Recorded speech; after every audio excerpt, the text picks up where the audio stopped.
ओम शांति। 19 मई 2014 साकार महावाक्य। बाबा कहते, मीठे बच्चे बाप समान रहम दिल बनो। रहम दिल बच्चे सबको दुखों से छुड़ाकर पति से पावन बनाने की सेवा करेंगे। प्रश्न, सारी दुनिया की मांग क्या है जो बाप के सिवाय कोई पूरी नहीं कर सकता? उत्तर, सारी दुनिया की मांग है शांति और सुख मिले। सभी बच्चों की पुकार सुनकर बाप आते हैं। बाबा बेहद का है, इसलिए उसे बहुत फुरना है कि मेरे बच्चे कैसे दुखी से सुखी बने। बाबा कहते, बच्चे पुरानी दुनिया भी मेरी है, मेरे ही सब बच्चे हैं। मैं आया हूं सबको दुखों से छुड़ाने। मैं सारी दुनिया का मालिक हूं, इसे मुझे ही पति से पावन बनाना है। सभी सोचते हैं हम सबके दुखों को दूर कर दें, ऐसा कुछ हो, लेकिन दुख कब हुए हैं? जब हम पतित हुए। पावन होंगे तो सुख ही सुख है। हर एक आत्मा चाहती है कि हर एक आत्मा सुखी रहे। आत्माएं भी चाहती हैं तो परमात्मा क्यों नहीं चाहेगा? जब आत्माओं के दिल की आस ये है कि आत्माएं सुखी रहें, इसके लिए आप अपने भाई बहनों को सुख देने का प्रयास करते हैं, तो परमात्मा के दिल की आश क्या होगी? वो तो सदा सुखी कराने के लिए आया हुआ है ना। तो मनुष्य क्या कह देते हैं कि दुख और सुख परमात्मा देते हैं। दुख परमात्मा नहीं देते। अगर आप अपने भाई बहनों को दुख दे सकते हो क्या? तो वो तो फिर परम पिता परमात्मा है, वो क्यों अपने बच्चों को दुख देंगे? यहाँ जितनी भी आत्माएं हैं इस पूरे विश्व में, सभी उनके बच्चे हैं। भले आज वो पहचान रहे हैं या नहीं, बच्चे तो है ना, क्योंकि परमात्मा तो एक ही है। तो जब परमात्मा एक है तो वो सभी को सुखी बनाने आए। तो बाबा ने कहा, जैसे बाप रहम दिल है, बाबा की दिल होती है कि बच्चे पावन बन जाए, क्योंकि पावन बनेंगे तो सुख मिलेगा। पतित हुए तो दुख ही दुख है। ये पतित से पावन बनने की पढ़ाई है। आज का मनुष्य चाहता है कि हर आत्मा पढ़ाई करे, एजुकेटेड हो। चाहता है ना कि अगर एजुकेशन होगी, भले उसके पास कुछ भी ना हो, भले वो किसी चीज से, कोई डिसीज से, कोई बीमारी से परेशान न हो, लेकिन अगर उसके पास पढ़ाई है, एजुकेशन है, तो वो अपनी कमाई कर सकता है कि नहीं? भले वो टांगों से कोई मोहताज हो, नहीं भी हो, भले आंखों से कम दिखता हो। आजकल दुनिया में ऐसा हो गया है, नहीं भी दिखता तो भी पढ़ाई कर सकते। ऐसे ब्लाइंड अगर होते भी है तो भी पढ़ाई कर सकते हैं। पढ़ाई के आधार पर, उनकी एजुकेशन के आधार पर उनका माइंड की ग्रोथ होती है, नॉलेजफुल। कोई डॉक्टर होता है, कोई कुछ भी होता है, जज भी होते हैं, वकील भी होते हैं। मानो टांगों से अपाहिज हैं, नहीं चल सकते, लेकिन पढ़ाई तो दिमाग से, आंखों से की, दिमाग से की ना, तो आज क्या क्या बन जाते, भले टांगों से ना चला जाता हो। आज भले ना दिखता हो, लेकिन पढ़ाई करने के आधार पर वो बहुत हाईएस्ट पोस्ट पे चले जाते हैं। तो बाबा भी आया है, सभी दुखी हैं, सबके दुखों को दूर करने के लिए बाबा ने कहा, ये पतित से पावन बनने की पढ़ाई है। अगर पावन बनेंगे तो सुख ही सुख है, पतित है तो दुख ही दुख है। मनुष्य करते हैं ना, किसी को कुछ धन दे देंगे, धन से उसका कहेंगे चलो इसका दुख दूर हो जाए, पर धन से किसी का दुख दूर नहीं होता है। अगर उस धन को सही तरीके से इस्तेमाल किया जाए, उसको पढ़ाई में लगाया जाए, उसको एक नौकरी मिल जाए जिससे उसकी कमाई होती रहे, तो उससे उसके जीवन भर का दुख दूर होता है ना। ऐसे किसी को 2-4 दिन के लिए आप कुछ दे दोगे तो उससे उसके सदा काल के दुख दूर नहीं होने वाले। तो आत्मा पतित बनी तो दुखी है, आत्मा पावन बनेगी तो सुखी है। तो बाप जैसे पतित से पावन बनाने के लिए बच्चों को कितनी मेहनत करते हैं। कर रहे हैं ना मेहनत बच्चों पर। तो हम बच्चों का कर्तव्य भी यही है कि जो आत्माएं दुखी हैं, परेशान हैं, उनको पति से पावन बनाना है। यही रहम दिल होना है। हर एक कहता है हमसे ना दूसरों का दुख देखा नहीं जाता, नहीं देखा जाता, तो उनको कुछ ऐसा दो जो वो सदा के लिए सुखी हो जाए, और वो है पति से पावन बनाना। बाप समान रहम दिल बनो। बाबा आए, बाबा उसी दुनिया में आए हैं, ये दुनिया भी बाबा की ही है ना, नई दुनिया भी बाबा की है, पुरानी दुनिया भी बाबा की है। तो इसी दुनिया में आकर बाबा हमको पति से पावन बना दे और सदा के लिए सुखी कर देते। अब जितना जो पावन बने, जो बाप की डायरेक्शन पर मान पावन बने, तो उसको पद मिलता है। ऐसे तो पावन बनना ही पड़ेगा, कैसे भी करके करो, पावन तो बनना ही पड़ेगा। तो बाबा कहते यहाँ जो दुख है ना, उसको देखकर रोना नहीं है। कईयों को रोने की बहुत आदत होती है, तो रोना नहीं है, खुश होना है कि बाबा आ गया है, भगवान आ गया है, और क्या चाहिए। तो बाप समान रहम दे, उनको सच्ची सुख और शांति तभी मिल सकती है जब वो पावन बनेंगे। पवित्रता का पाठ जब उनको पढ़ाओगे, बताओगे पवित्रता क्या चीज है, तभी उनको सच्ची सुख और शांति मिल सकती है। क्योंकि आज का मनुष्य यही चाहता है, सुख भी हो तो शांति भी हो। सुख के सब साधन हो पर शांति ना हो तो कोई मूल्य नहीं उसका। सुख के सब साधन है, अच्छे अच्छे एकदम, पहनने के लिए, रहने के लिए, जाने के लिए, घूमने के लिए सब साधन है, पर अंदर ना मन की शांति नहीं है, तो भले कहीं भी चली जाए आत्मा, अगर शांत नहीं है तो सुख भी भासता नहीं है। तो सुख और शांति दोनों चाहिए, और ये दोनों मिलते हैं पावन बनने से। तो बाबा ने हमें कहा कि तुम्हें पति से पावन होना है। तो यही बात बच्चों को भी, अपने भाई बहनों को बतानी है, तो बाप समान रहमदिल बन जाएंगे। अभी डिटेल में सुनते बाबा के महावाक्य। ओम शांति। बाप पावन बना रहे हैं बच्चों को, तो जरूर बाप से प्यार चाहिए। भर भाइयों का आपस में प्यार तो ठीक है, एक बाप के सब बच्चे आपस में भाई भाई हैं, परंतु पावन बनाने वाला एक बाप ही है, इसलिए सब बच्चों का लव एक बाप में ही चला जाता है। बाप कहते हैं बच्चों, मामेकम याद करो। ये तो ठीक है, तुम भाई भाई हो तो जरूर शीरखंड ही होंगे, एक बाप के बच्चे हो, आपस में ही इतना प्यार है। जबकि देवताई पद प्राप्त करते हो तो आपस में बहुत ही प्यार होना चाहिए। ये बात तो ठीक है कि आपस में प्यार है, क्योंकि देवताई पद प्राप्त करना है तो देवता तो आपस में बहुत स्नेह से रहते हैं, प्यार से रहते हैं, वो तो होना ही चाहिए। हम भाई भाई बनते हैं, बाप से वर्षा लेते हैं, बाप आकर सिखलाते हैं। जो समझने वाले होते हैं वे समझते हैं ये स्कूल व बड़ी यूनिवर्सिटी है। बाप सबको दृष्टि देते हैं, वह याद करते हैं। बेहद के बाप को सारी दुनिया के मनुष्य मात्र, सभी आत्माएं याद करते हैं, याद करते हैं बेहद के बाप को।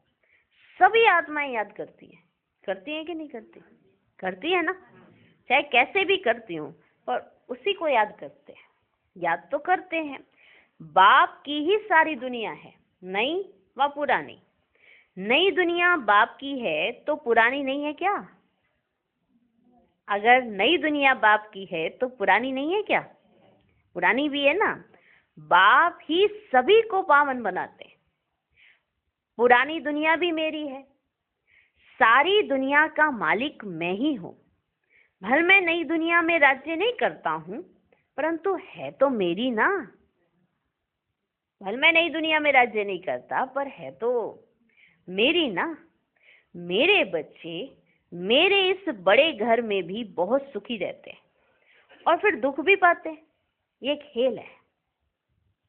मेरे ही बच्चे यहाँ बहुत सुखी भी रहते हैं तो दुख भी पाते हैं, क्योंकि यह एक खेल है, ये सारी बेहद की दुनिया हमारा घर है। सारी बेहद की दुनिया, ये बड़ा मांडवा है ना। बाप जानते हैं सारे घर में हमारे बच्चे हैं, है ना। पूरे विश्व की आत्माएं, और बाबा की नजर पूरे विश्व की आत्माओं की तरफ है। बाबा की नजर तो रोज होती है, पर हम बच्चों को अटेंशन खिंचवा रहे। हम बच्चे भूल जाते हैं ना, हम सोचते हैं कि बाबा तो सिर्फ हमारा बाबा। बाबा सभी का है, सारे घर में। सारा घर माना पूरा विश्व, सारे घर में हमारे बच्चे हैं। सारी दुनिया को देखते हैं, सब चैतन्य हैं। सभी बच्चे इस समय दुखी हैं, दुखी हैं। इसलिए पुकारते हैं बाबा, हमको छी दुखी दुनिया से शांति की दुनिया में ले चलो। शांति देवा, हमको शांति की दुनिया में ले चलो। ये किसको पुकारते हैं? बाप को ही तो पुकारते हैं ना। देवताओं को तो कह ना सके, सबका वह एक बाप है। उनको सारे सृष्टि का फुरना रहता है, क्योंकि वो सबका बाप है। बेहद का घर है। बाप जानते हैं इस बेहद घर में इस समय सब दुखी हैं, ये बाबा को पता है। इसलिए कहते हैं शांति देवा, सुख देवा। दो चीजें ही मांगते हैं ना, या तो शांति मांगते या तो सुख मांगते, दोनों चीजें ही मांगते हैं। अभी तो जानते हो हम बेहद के बाप से सुख का वर्षा ले रहे हैं। बाप आकर हमको सुख भी देते हैं, शांति भी देते हैं।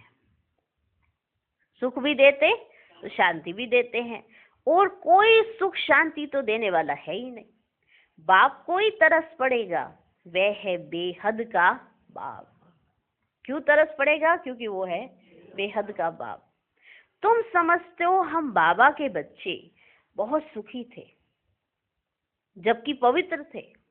अब अपवित्र बनने से दुखी हो जाते हैं। ये समझ में आती है ना बात? जब पवित्र हैं तो सुखी हैं, अपवित्र हुए तो दुखी हैं। काम चिता पर बैठ काले पतित बन जाते हैं। मूल बात है कि बाप को भूल जाते हैं। मूल बात ही यह है कि हम बाप को भूल जाते हैं। जिस बाप ने इतना उच्च पद दिया, गाते भी है ना, तुम मात पिता हम बालक तेरे, तुम्हारी कृपा से सुख गनेरे थे, सो फिर तुम अभी ले रहे हो, क्योंकि अब दुख गनेरे हैं। यह है तुम प्रधान दुनिया। विषय सागर में गोते खाते रहते हैं, समझते कुछ भी नहीं है। हम बच्चे अभी समझ रहे हैं ना कि बाबा देखो, बाबा को कितना प्यार है अपने बच्चों से, सारी दुनिया की आत्माओं से सबसे प्यार है। ये बात हमें समझ आ गई है। लेकिन दुनिया में और कोई नहीं जानता कि बाबा कैसे आते हैं, कैसे पावन बनाते हैं। लेकिन प्यार तो है ना, बाबा का प्यार है। सभी आत्माएं याद जरूर करती हैं पर जानती नहीं है। इसे बाबा ने कहा समझते कुछ नहीं है, तुमको अब समझ आई है। तुम समझते हो ये रोरव नरक है। क्या है ये? रोरव नरक है। बाप बच्चों से पूछते हैं, अभी तुम नरकवासी हो या स्वर्गवासी हो? जब कोई मरता है तो झट कह देते हैं स्वर्गवासी हुआ, अर्थात सब दुखों से दूर हुआ। फिर नरक की चीजें उनको क्यों खिलाते हो? यह भी समझते नहीं है। बाप आकर स्वर्ग की स्थापना करते हैं, तुम बच्चों को राजयोग सिखलाते हैं। बाप कहते हैं मीठे बच्चे, मैं तुमको ये नॉलेज सुनाता हूँ, मेरे में ही ये नॉलेज है। ज्ञान सागर मैं हूँ। कहते हैं ये शास्त्रों की अथॉरिटी है, लेकिन वह भी आत्माएं है ना, यह भी समझते नहीं। जिनके पास नॉलेज है शास्त्रों की, वो है तो आत्माएं ना, परमात्मा नहीं है। है तो आत्माएं ना, तो ये भी समझते नहीं है। बाप का ही पता नहीं है। बाप जो विश्व का मालिक बनाते हैं, उनके लिए कहते हैं ठीक कर भीतर सब में। जो विश्व का मालिक बनाते हैं तो बच्चों को उनके लिए कह देते हैं कि वो ठीक कर भीतर सब में है। व्यास भगवान ने क्या क्या बातें लिख दी है। मनुष्यों को कुछ भी पता नहीं है, बिल्कुल आर्फन बन आपस में लड़ते झगड़ते रहते हैं। आर्फन माना जिसका कोई मालिक ही नहीं है, इधर उधर ऐसे से भटक रहे हैं। हाँ, धनी धोरी नहीं है वो जिसका। जैसे कहते हैं अनाथ। हाँ, कोई मालिक ही नहीं, माता पिता ही नहीं है, तो बिल्कुल आर्पन बन आपस में लड़ते झगड़ते रहते हैं। माता पिता हो, धनी धोरी हो तो एक डर रहता है ना। तो अभी कोई धनी धोरी नहीं है, माता पिता पता ही नहीं है माता पिता कौन है, इसलिए आपस में लड़ते झगड़ते रहते। बाप रचता और रचना के आदि मध्यंत को कोई नहीं जानते हैं, बाबा ही समझाते हैं। बाप अपना और रचना के आदि मध्यंत का राज समझाते हैं, और तो कोई बता ना सके। तुम कोई से भी पूछो, जिसको ईश्वर भगवान रचता कहते हो, उनको तुम जानते हो? जानते हो उनको? क्या ठिक्कर भीतर में ईश्वर कहना ही जानना है? कि ये ठिक्कर भीतर में कह देना, इसी को जानना कहा जाता है? पहले अपने को तो समझो। ईश्वर को समझने से पहले अपने आप को तो समझो कि तुम हो कौन। मनुष्य तमो प्रधान है, तो जानवर आदि भी तो सब तमो प्रधान है। मनुष्य सतो प्रधान है तो सब सुखी बन जाते हैं। मनुष्य तमो प्रधान है तो जानवर भी तमो प्रधान है। मनुष्य सतो प्रधान है तो सब के सब सतो प्रधान बन जाते हैं, सुखी बन जाते हैं। जैसा मनुष्य वैसा उनका फर्नीचर भी होता है। माना जानवर जो है ये एक तरह का फर्नीचर है। फर्नीचर माना प्रकृति की दी हुई एक माना सुंदरता है। जैसे घर में होता है तो अच्छा अच्छा फर्नीचर रखा जाता है, ऐसे तो घर है ही, लेकिन बिना फर्नीचर के घर कैसे होगा? तो कहीं पूछते हैं ना कि जानवरों का क्या होगा, तो बाबा कहते पहले अपना तो जान लो कि तुम्हारा क्या होगा। कहते ये जानवर इतने खूंखार कैसे हो गए? हाँ, मनुष्य को देखकर एकदम खाने को क्यों पड़ते हैं? क्योंकि आज का मनुष्य ही जानवरों को खाने को पड़ता है। हाँ, तो जैसा मनुष्य हो गया है वैसे जानवर हो गए हैं। तो जैसे बड़े घर में कोई अच्छा हो तो उसके घर का फर्नीचर कैसा होगा? अच्छा ही होगा ना। अब थोड़ा गरीब होगा तो उसके घर में भी फर्नीचर होता है, क्योंकि घर है तो फर्नीचर जरूर होगा। फर्नीचर के बगैर घर घर नहीं होता ही क्या? तो अब सतयुग में होंगे तो ये जो फर्नीचर की बात हो रही है ना, एक तो संज्ञा बताइए, तो ये जानवर भी होंगे वहां पर वो सुख देने वाले होंगे, अच्छे अच्छे सुंदर सुंदर, माना प्रकृति की सुंदरता। अब आज देखो, आज कोई दिखाई पड़ता है ऐसे कोई सुंदरता?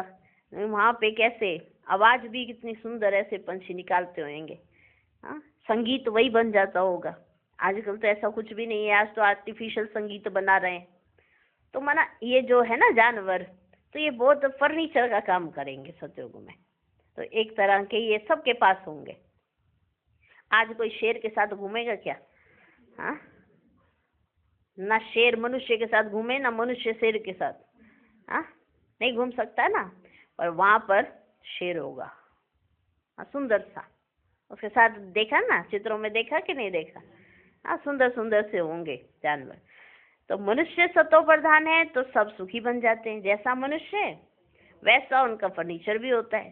साहूकार लोगों का फर्नीचर भी तो अच्छा होता है। तुम तो बिल्कुल सुखी विश्व के मालिक बनते हो, तो तुम्हारे पास ना हर चीज सुखदाई है, वहां दुखदाई कोई चीज होती नहीं। ये नरक है ही गंदी दुनिया। ये जो नरक है ना, ये कैसी दुनिया है? गंदी दुनिया। बाप आकर समझाते हैं भगवान तो एक ही है, वही पतित पावन है। तो आज विशेष नोट करने वाली बात क्या है कि बाबा सबका बाबा है। भले जानते नहीं है पर बाबा सबका बाबा है और सबको सुखी बनाने आया है। ये बच्चों को भी याद रहना चाहिए कि वो सबका बाबा है। भगवान तो एक ही है, वही पतित पावन है। स्वर्ग की स्थापना करते हैं, देवताओं की महिमा में गाते हैं, सर्वगुण संपन्न 16 कला संपूर्ण। मंदिरों में जाकर देवताओं की उपमा अपनी निंदा करते हैं। देवताओं की उपमा गाते माना महिमा गाते हैं और अपनी उन्हों के सामने ही निंदा करते हैं, क्योंकि सभी भ्रष्टाचारी हैं। श्रेष्ठाचारी स्वर्गवासी तो ये लक्ष्मी नारायण है, जिनकी सब पूजा करते हैं, सन्यासी भी करते हैं। सतयुग में ऐसे नहीं होता है। ऐसे नहीं सतयुग में लक्ष्मी नारायण की पूजा होगी, सतयुग में ऐसा नहीं होता है। तुम्हारा सन्यास है ना जो, वो बेहद का है। बेहद का बाप आकर बेहद का सन्यास कराते हैं। वह है हठयोग, हद का सन्यास। वह धर्म ही दूसरा है। बाप कहते तुम अपने धर्म को भूल कितने धर्मों में घुस पड़े हो। हाँ, अपने धर्म को भूले और सब धर्मों में घुस पड़े हो। अपने भारत का नाम ही हिंदुस्तान रख दिया है और फिर हिंदू धर्म कह दिया है। वास्तव में हिंदू धर्म तो कोई ने स्थापन ही नहीं किया है। हिंदू धर्म तो किसी ने स्थापन ही नहीं किया है, नाम बदली कर दिया है ना। जो आदि सनातन देवी देवता धर्म था उसको कह दिया हिंदू धर्म। वास्तव में हिंदू धर्म तो किसी ने स्थापन ही नहीं किया। मुख्य धर्म हैं ही 4, देवी देवता, इस्लामी, बौद्धि और क्रिश्चियन, 4। तुम जानते हो ये सारी दुनिया आइलैंड है। इसमें रावण का राज्य है। रावण देखा है? रावण देखा है? रावण का राज्य है इस आइलैंड में। रावण देखा है? जिनको घड़ी घड़ी जलाते हैं, ये सबसे पुराना दुश्मन है। ये भी समझते नहीं कि हम क्यों जलाते हैं। समझ चाहिए ना, ये कौन है, कब से जलाते आए हैं। समझते परंपरा से जलाते आए। अब ये परंपरा शुरू कब हुई कुछ नहीं पता, बस इतना कहेंगे कि ये परंपरा से जलाते हैं। अरे उनका भी तो कोई हिसाब तो चाहिए ना। परंपरा से जला रहे हो तो कोई ना कोई तो हिसाब होना चाहिए ना। तुमको कोई जानते ही नहीं है। तुम हो ब्रह्मा के बच्चे। तुमसे कोई पूछे तुम किसके बच्चे हो, अरे हम ब्रह्मा कुमार कुमारियां हैं तो उनके बच्चे ठहरे ना। ब्रह्मा किसका बच्चा? शिव बाबा का, तो हम उनके पोतरे ठहरे। हम ब्रह्मा कुमार कुमारियां हैं तो ब्रह्मा बाबा के बच्चे। अच्छा ब्रह्मा किसका बच्चा? शिव बाबा का, तो हम उनके पोतरे ठहरे। सभी आत्माएं उनके बच्चे हैं। फिर शरीर में पहले ब्राह्मण बनते हैं। प्रजापिता ब्रह्मा है ना। इतनी प्रजा कैसे रचते हैं ये तुम जानते हो। ये एडॉप्शन है। शिव बाबा एडॉप्ट करते हैं ब्रह्मा द्वारा। मेला भी लगता है ना। वास्तव में मेला वहां लगना चाहिए जहां ब्रह्मपुत्रा नदी, बड़ी नदी, सागर में जाकर मिलती है। उस संगम पर मेला लगना चाहिए। यह मेला यहाँ है, यह मेला यहाँ है, वही वाला मेला यहाँ लगता है। ब्रह्मा बैठा है। तुम जानते हो बाप भी है और बड़ी मम्मा भी तो यह है। बाप भी है और बड़ी मम्मा भी यह है, परंतु मेल है। इसलिए मम्मा को मुकर्रर किया जाता है कि तुम इन माताओं को संभालो। बाप कहते हैं मैं तुमको सदगति देता हूँ। तुम जानते हो ये देवताएं हैं डबल अहिंसक, क्योंकि वहां रावण होता ही नहीं है। भक्ति से होती है रात, ज्ञान से दिन। ज्ञान सागर एक बाप ही है, उनके लिए फिर कह देते हैं सर्वव्यापी है। बाप ही आकर ये समझाते हैं और बच्चों को ही समझाते हैं। बच्चों को ही समझाते हैं ना ये बात, और किसको समझाएंगे? किसको समझाएंगे? और तो कोई समझ ना सके तो किनको समझाते हैं? बच्चों को ही समझाते हैं। शिव भगवान वाच है ना। शिव जयंती मनाते हैं तो जरूर कोई में आते हैं। कहते हैं मुझे प्रकृति का आधार लेना पड़ता है। मैं कोई छोटे बच्चे का आधार नहीं लेता हूँ। कृष्ण तो बच्चा है ना। मैं तो उनके बहुत जन्मों के अंत में 100वीं वानप्रस्थ अवस्था में प्रवेश करता हूँ। वानप्रस्थ अवस्था के बाद ही मनुष्य भगवान को सिमरन करते हैं। वानप्रस्थ अवस्था के बाद ही सिमरन करते हैं, परंतु भगवान को यथार्थ कोई भी जानते नहीं है। तब बाप कहते हैं यदा यदा ही धर्मस्य, मैं भारत में ही आता हूँ।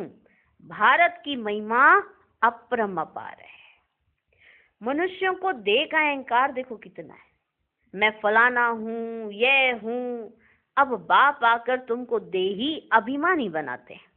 मीठे मीठे रूहानी बच्चों को रूहानी बाप बैठ ज्ञान के सब राज समझाते हैं। ज्ञान के सब राज बता देते हैं। यह है पुरानी दुनिया और सतयुग है नई दुनिया। सतयुग में आदि सनातन देवी देवता धर्म ही था। 5000 वर्ष की बात है। शास्त्रों में फिर व्यास ने लिख दिया है कि कल्प की आयु लाखों हजारों वर्ष की है। वास्तव में है सिर्फ 5000 वर्ष का कल्प। मनुष्य बिल्कुल अज्ञान की कुंभकर्ण की नींद में सोए पड़े। अभी तुम्हारी ये बातें कोई नया सुनेगा ना तो समझ नहीं सकेगा। इसलिए बाप कहते मैं अपने बच्चों से ही बात करता हूँ मैं सबका बाबा, पर बात मैं अपने बच्चों से करता हूँ जो मुझे अभी समझेंगे, जो मुझे अभी जानते हैं। तो मैं बच्चों से ही बात करता हूँ। भक्ति भी तुम ही शुरू करते हो, अपने को ही चमाट मारी है। बाप ने तुमको पूज्य बनाया, तुम फिर पुजारी बन जाते हो। यह भी एक बच्चे खेल है। कोई कोई मनुष्य बड़े नर्म दिल होते हैं। कैसे होते? नर्म दिल। तो खेल देखकर भी रो पड़ते हैं, घबराते नहीं, सीधा ही रो पड़ते हैं। हाँ, खेल देखकर भी रो पड़ते हैं। बाप तो कहते हैं जिन रोया तिन खोया। जो रोएगा सो खोएगा। माना खेल को देख रहे हैं, अब हमें तो पता पड़ गया ना कि ये बेहद का ड्रामा जो एक खेल है। अब इसमें कभी कुछ होगा कभी कुछ होगा, तो रोना कैसा? तो बाप कहते हैं जिन रोया तिन खोया। सत्युग में रोने की बात ही नहीं है। यहाँ भी बाप कहते रोना नहीं है। सत्युग में रोने की बात नहीं है तो प्रैक्टिस तो यहाँ ही करनी पड़ेगी ना, हाँ, संगम पर। इसलिए बाबा ने कहा है रोना नहीं है। रोते हैं द्वापर कलयुग में, द्वापर कलयुग में रोते हैं। सत्युगी कभी रोते नहीं है, सत्युगी कभी रोते नहीं है। पिछाड़ी में तो किसको रोने की फुर्सत ही नहीं रहेगी। लास्ट में किसको रोने की ना फुर्सत ही नहीं रहेगी। अचानक मरते रहेंगे, अचानक मरते रहेंगे। हाय राम भी नहीं कह सकेंगे। हाँ, जैसे कोई मर रहा होता है हाय राम, ये भी नहीं निकलेगा। जैसे पहले कोई शरीर हाय राम वैसे ऐसे किया और शरीर छूटा, पर हाय राम कहने को भी नहीं मिलेगा, कर ही नहीं सकेंगे हाय राम। विनाश ऐसा होगा जो जरा भी दुख नहीं होगा, क्योंकि हॉस्पिटल आदि तो रहेगी ही नहीं। इसलिए चीजें ही ऐसी बनाते हैं, ऐसी ऐसी चीजें बनाई हैं, हवा में ऐसे छोड़ा, इतने खतरनाक इतने केमिकल होंगे, ऐसे ही सांस ली चलो शरीर छूट गया। इसलिए ऐसी ऐसी चीजें बनाई हुई हैं, जरा भी दुख नहीं होगा। तो बाप समझाते हैं तुम बंदरों की मैं सेना लेता हूँ। हाँ? तुम बंदरों की मैं सेना लेता हूँ रावण पर जीत पाने के लिए। जो ये गायन बनाया ना कि बंदरों की सेना ली, ये तो शिव पिता राम, उन्होंने हम जो अभी मंदिर लायक बन रहे हैं, पर पहले बंदर ही थे ना। हाँ, तो बंदरों की मैं सेना लेता हूँ रावण पर जीत पाने के लिए। अब बाप तुमको युक्ति बताते हैं रावण पर जीत कैसे पानी है। सब सीताओं को रावण की जंजीरों से छुड़ाना है, ये सब समझने की बातें हैं। बात वही है, लेकिन ये सब समझने की बातें हैं। भगवान उवाच, बच्चों को ही बाप कहते हैं hear no evil, see no evil, think no evil, talk no evil, do no evil. जिन बातों से तुम्हें कोई फायदा नहीं, हियर नो एविल माना सुनो ही नहीं बुरा। जिन बातों से तुम्हें कोई फायदा नहीं, उनसे तुम अपना कान बंद कर लो। कईयों को बहुत आदत होती है सुनने की, इधर क्या हुआ, उधर क्या हुआ, उधर क्या हुआ। करोगे कुछ जाकर? इतना सुन रहे हो तो फिर जाके कल्याण भी करो। पर आदत होती है, क्या क्या हो रहा है पूरी इंफॉर्मेशन होनी चाहिए। हाँ, तो कर तो कुछ नहीं सकोगे। बुरी बातें सुन के अपनी बुद्धि खराब कर लेते हैं।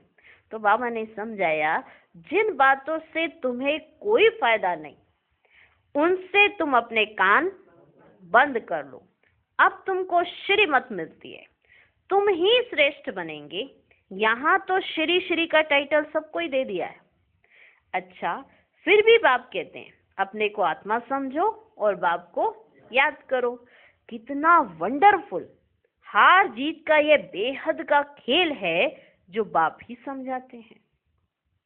ये एक खेल है, शुरू में ही बाबा ने समझाया ये एक खेल है जिसमें हार भी होगी जीत भी होगी। माया से हारेंगे, रावण राज्य शुरू। माया से जीतेंगे, राम राज्य शुरू। तो ये हार और जीत का खेल है, और इस हार और जीत के खेल को देखते रोना नहीं है। जिन रोया तिन खोया। अच्छा, मीठे मीठे सिकिलधे बच्चों प्रति माता पिता बाप दादा का याद प्यार और गुड मॉर्निंग। रूहानी बाप की रूहानी बच्चों को नमस्ते। हम रूहानी बच्चों के भी रूहानी बाप को नमस्ते नमस्ते नमस्ते। Good morning, good morning, good morning. धारणा के लिए मुख्य सार। पहला पॉइंट, बाप समान रहमदिल बनना है। सबको दुखों से छुड़ाकर पतित से पावन बनाने की सेवा करनी है। पावन बनने के लिए एक बाप से बहुत बहुत लव रखना है।